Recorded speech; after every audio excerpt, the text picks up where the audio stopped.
Today on the On to Something podcast, I'm Bryan Fenley, a golf broadcaster, and do other things for other networks.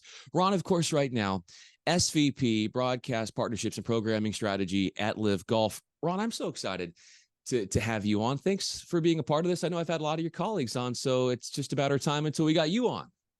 Yeah, thank you so much. I really appreciate you reaching out, and it's fun to be a part of it. Thank you. My favorite movie of all time is A Beautiful Mind. When I get to know you, I also feel like you have a beautiful mind from your ingenuity, the engineering-like background, and I could go on a laundry list of different reasons to say that. Why am I, as the title of this podcast is, why am I on to something when thinking that about you? Well, I mean, the John Nash comps aside, thank you. Yeah, I mean, it's interesting. Not a ton of people know this because my career hasn't gone this way. But I actually, in my studies, I started as an aeronautical engineer. I went to a school called Brooklyn Tech for high school, which is one of the three public schools that's a kind of specialty high school in New York. My grandfather who was very close to me.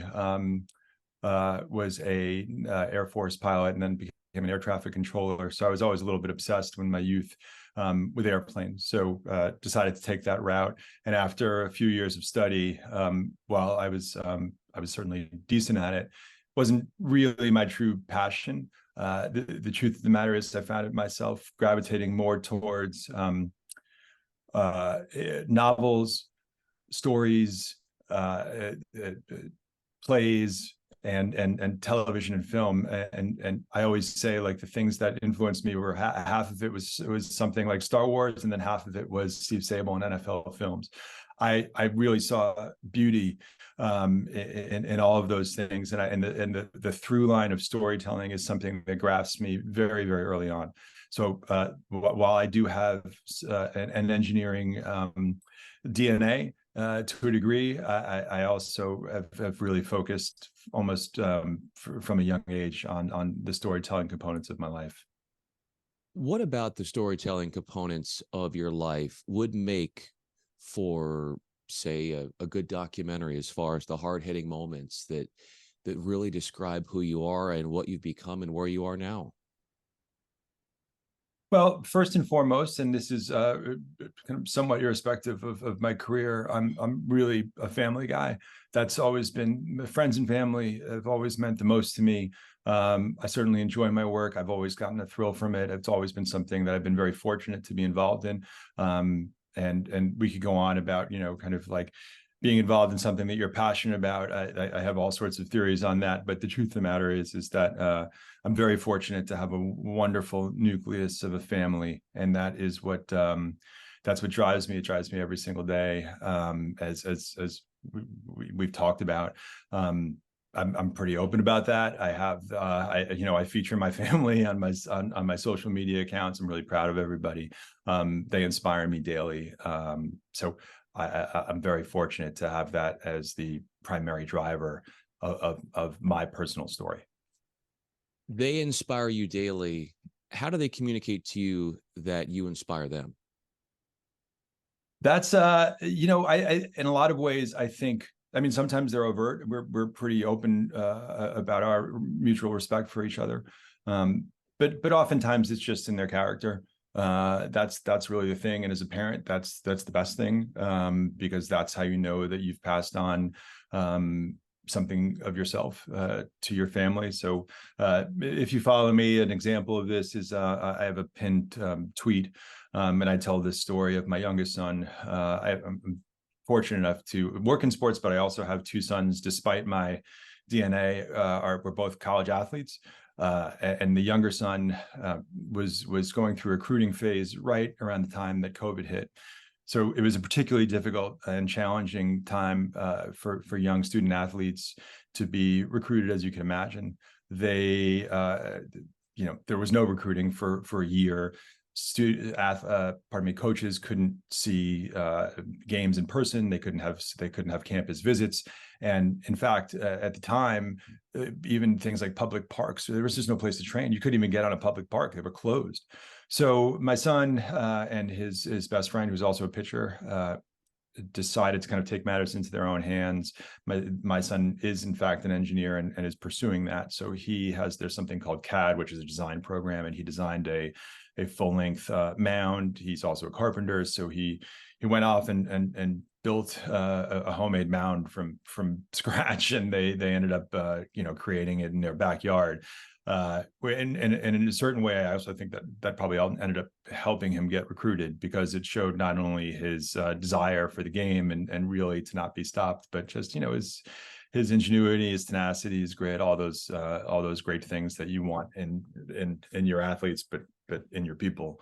So I tell that story in pretty full detail on Twitter, and I'm really proud of it. And that to me is one of the examples of my children giving back to me in really genuine ways, and kind of showing their appreciation of how I hope to raise them. By all accounts, that's a story that is very emblematic of you, in the sense of, here's a challenge and we're not going to let it define me or him in that situation.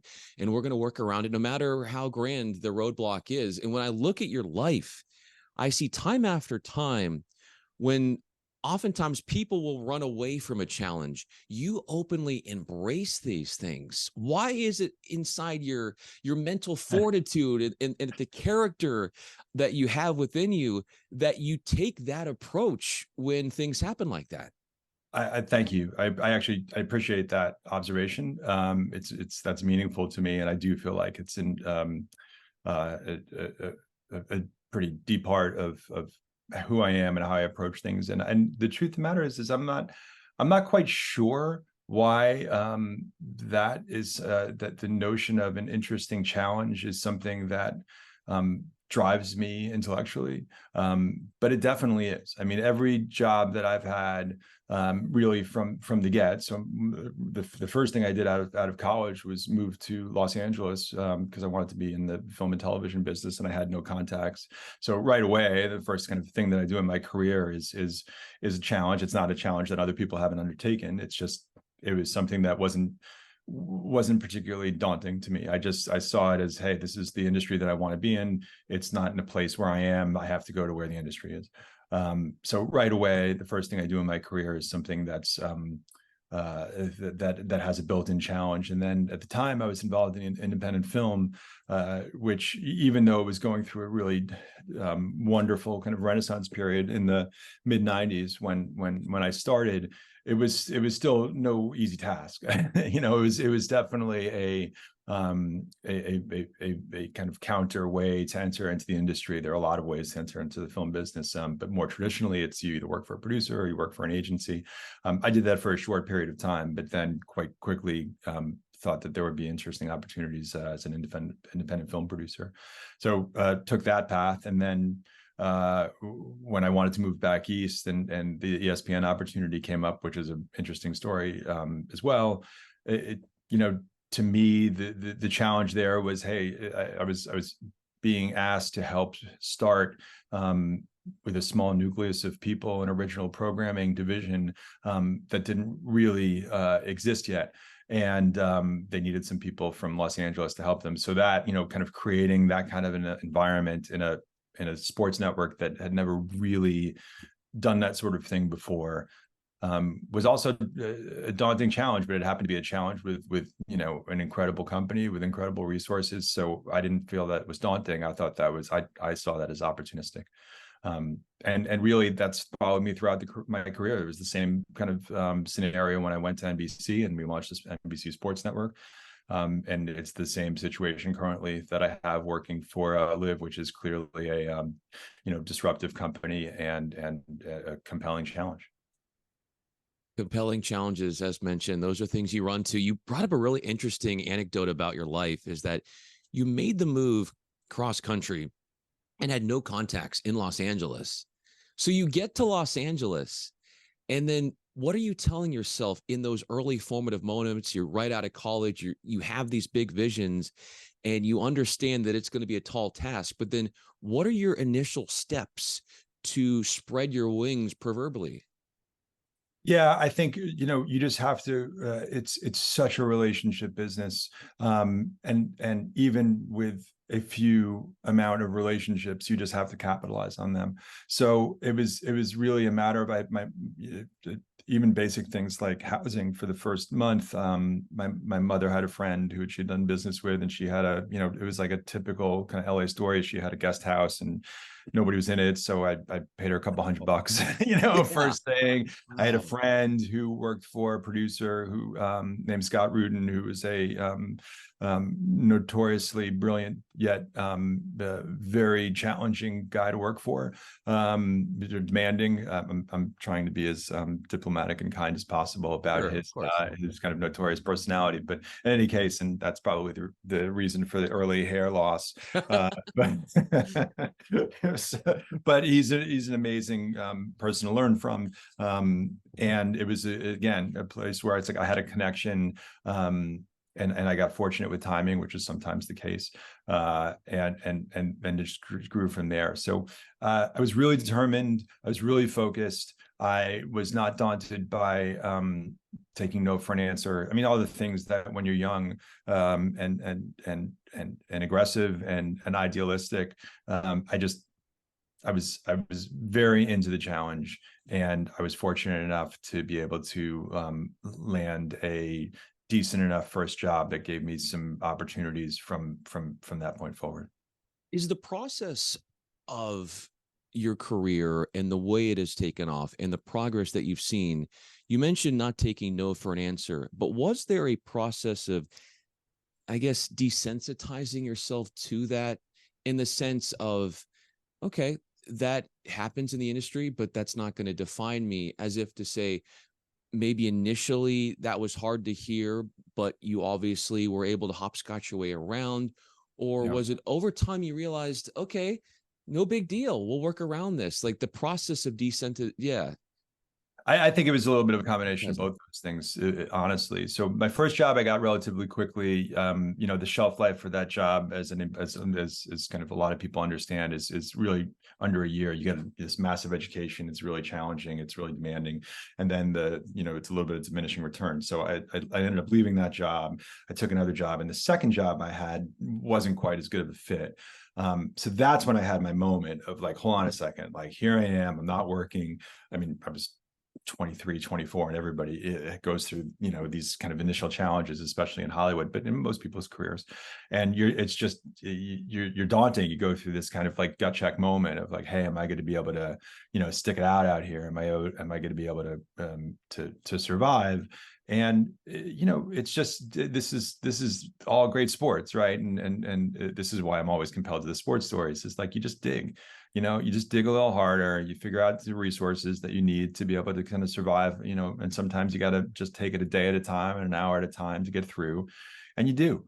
And then, I had a couple of not so great jobs, temp jobs, all things like that you just kind of do what you have to do. And then the next thing you know, I found myself working for a guy. I ended up working for a guy named Carrie Woods, who was this great producer who I just happened to see and reunite with this past week. And he was this wonderful, old school, super smart, dynamic producer, and he had a bunch of these great scripts. He had a film called Beautiful Girls, and he was the guy who did Scream. But he had a film called Kids, which was this really groundbreaking independent film that really spoke to me, and I was very fortunate to be able to work on it. So it was just, again, it was just a break. It was, but I think as we're talking here, like you realize in some of these old, adages of like, it's, you get lucky by working hard and kind of seizing on opportunities and things of that sort. And that's just the way it is. And that's for everybody. And this is true in the general entertainment industry, and it's true in journalism, and it's true in entry into the sports business, which is where I know a lot of people watching this are focused on. You just got to take your licks and have faith in yourself and your abilities and your desire. And you also have to learn from your mistakes. You can't be, it's important to be gritty, and it's important to have focus, but it's also important to learn and understand if you made a mistake, to take feedback and just learn from it and adjust. these are things that I've been doing my whole career, but especially when you're young, because it's just, you know, you're a little less mature, you're a little more, you know, reactive to failure. And I think if you could be a steady hand, it'll just get you through those early days, which are often the most difficult. How important it is, knowing what you just said right there, is to carve out time to have that moment of self inventory of where you are, where you're going, where you stand. When you're in the minutia of the business and the hustle and the grind, it can be hard, or it can be, for some, pointless to say, okay, let me step outside of myself and look big picture here. But the idea that you had grown in doing that, in observing yourself, taking notice of how you are doing, from almost like you're stepping outside of yourself, how important do you think that is? And how I think it's critical, right? I mean, it's just, look, it's almost like any profession. I mean, again, let's bring it back to sports. It's game film, right? I mean, it's just like you're looking at yourself and you're saying, hey, what did I do right? What did I do wrong? How do I want to capitalize on something that I did well? And how do I avoid things that I shouldn't be doing?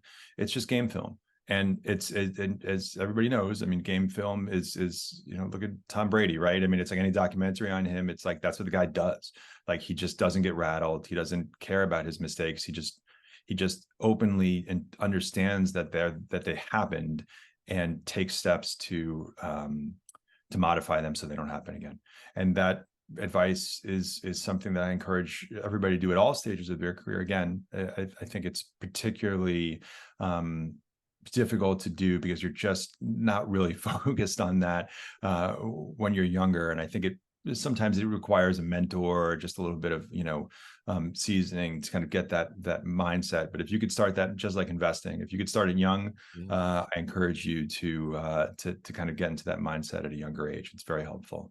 You had said, Ron, that when you were working in film, that there were films that you were working on that spoke to you. And obviously, when we now direct the attention on sports and the love and the fascination that you have with storytelling, what does a story have to do that you watch that not only is going to elicit emotions that you're going to feel and that are going to resonate with you, but it's going to lead to a call to action? That's where I feel like storytelling can be most imperative and most powerful. Yeah. Well, I mean, you know, the age old classic is conflict, right? I mean, Yeah. it's like, that's the underpinning of all of those, and sports is just it is the ultimate tableau and platform for conflict. I mean, it's just everything that makes for a compelling drama, and that's obviously why films, you know, it's just like Rocky. I mean, these are timeless kind of hero stories that have all this conflict in them. And you know, I think back to some of this, to before everybody in our group, before we started 30 for 30. I mean, there was a documentary that I really loved and was kind of more in the independent film side of things, was When We Were Kings, which is this incredible documentary about the Rumble in the Jungle and Ali versus Foreman and Zaire. It's credible for a few different reasons, not the least of which it's just got this old footage that nobody had ever seen before, of the kind of build up to that fight, which was epic in a lot of different ways. But the story it tells of Ali kind of preparing himself for at the tail of his career for Foreman, who was this, you know, insanely kind of daunting fighter that had just decimated Joe Frazier, who had given Ali kind of the worst 3 fights of his life. And then he had to go face Foreman. That movie just, that when I saw that, and then I saw the opportunity to work at ESPN, in my head, it was like, at some point we're going to be bringing this kind of storytelling to ESPN, because it really transcended what I thought a documentary could be, and inspired me to try and figure out how I could create a mechanism to do that on projects that I worked on.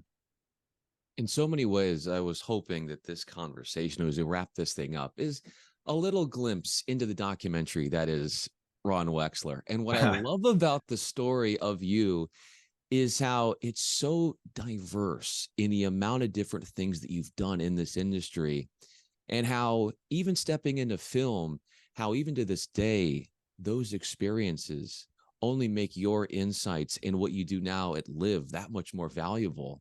So And not to mention how much value you place at the house with your family and that side of you. And that came out, and how proud you are of everybody there in your inner circle and that nucleus that you talked about. We got the full sides, every angle of Ron Wechsler. I'm Bryan Fenley. Ron, thanks for doing this. This was so much fun. Genuine pleasure. Thank you so much for reaching out, and thanks for taking the time.